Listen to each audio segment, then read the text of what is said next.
inside of my head where I just realized that actually I can stream episode 2 of Primal right now. And considering that I just spent half of my last video talking about how I was going to have to wait a week for it, well, just ignore all that stuff. Nope.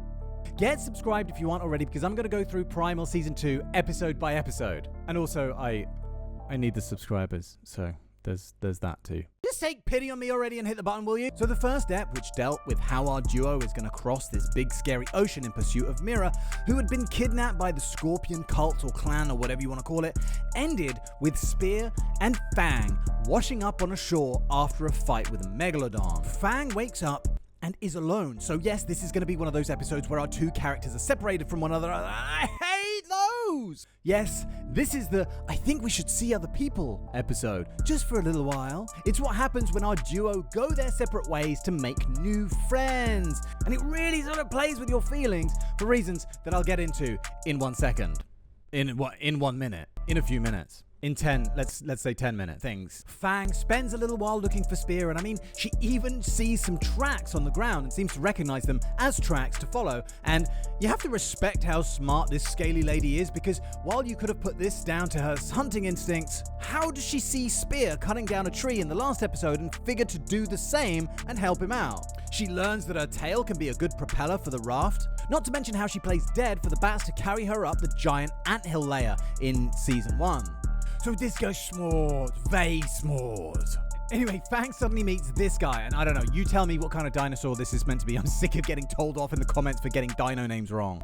And this is going to give us a really interesting dynamic. Like, I was very curious to see how it was going to go with the introduction of Mira. Like, in a way, you're messing with the best buddy balance that we've had for the whole season by introducing this woman. And now, if there's a male dino introduced, it might even things up, sort of rebalance itself, or it might make things 10 times worse.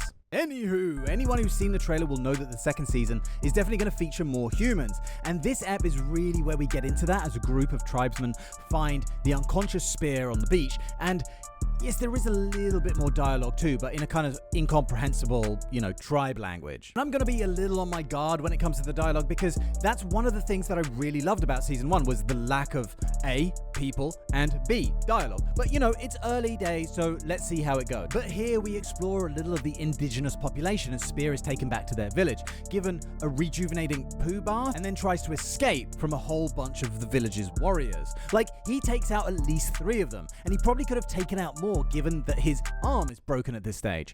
The villagers offer him some food and drink to chill him out, and eventually they start getting along. Meanwhile, Fang gets kinda drunk on fermented fruit and falls asleep on the beach with her new dino bestie, romantic interest / bestie. And Spe-ang meets an actual dog in the village, or maybe it's a wolf, I'm not sure, and he strikes up a bond with that. So you feel like, no, I don't want this, even though these are more natural partnerships for both these characters to have, but you still want Fang and Spe-ang together, and that split gets even worse when the red dino leads Fang to the human village, where he starts ripping heads off of the tribesmen, Spe-ang's new friends.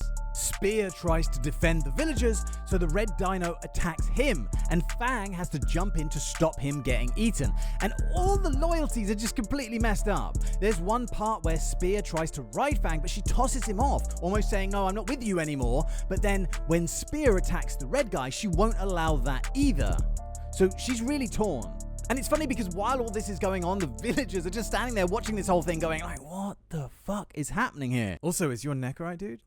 And eventually, and this is a pretty big spoiler, eventually Fang is forced to kill her new, well, I won't say mate, but, dino friend, to save Spe-ang. And after that, she sort of trudges away, like really deeply upset. And Spe-ang follows her, sort of trudging away, leaving behind the village and villagers. And that's where it ends, and it's still not right. You know what I mean? The friendship still isn't repaired at this point. And it leaves you with this funny feeling afterwards, like you've just watched your parents have a really big argument and you're not sure whether they're gonna break up or not. I loved this episode because there's almost been a feeling up till this point like no matter what happens, these two guys are always gonna have each other to get each other out of situations. And this episode has kind of just messed with that in a big way. Like, it's removed that security blanket. Like, even the friendship might break. Like, Gendy's obviously realized that... Wait, bear with me 1 second. Does he look like...